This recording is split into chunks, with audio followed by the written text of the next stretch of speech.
Magandang umaga, ngayon po ay araw ng Sabado, November 25, 2023. Update po muli sa lagay ng panahon. Ayon sa Pag-asa, iba't ibang weather system pa rin ang makakaapekto at posibleng magpapaulan sa ilang bahagi ng bansa ngayong weekend. Apektado pa rin po ng shear line at hanging amihan at ng easterlies ang ating bansa. Wala namang bagyo o low pressure area na minomonitor sa loob po ng ating PAR na maaaring makaapekto sa lagay ng panahon. Ngunit ngayong araw, may tsansa po ng mga pag-ulan sa Apayao, Cagayan, Isabela, Aurora, Quezon, pati po silang bahagi ng Southern Luzon kasama ng Bicol Region.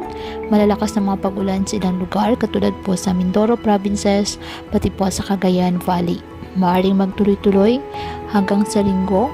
Mas marami po sa bahagi ng Northern at Central Luzon ang uulanin. Sa Visayas, posible pa rin ang ulan sa Samar at Leyte provinces.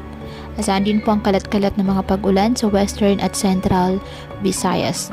Posible rin ulanin ang Mindanao, may mga pag-ulan sa Sulu, Archipelago, Caraga at Davao Region.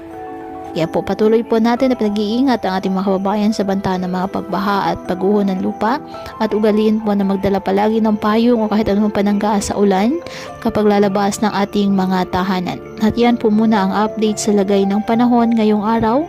Muli patuloy po tayo na mag-ingat at palaging tandaan, God loves you. Stay safe and God bless.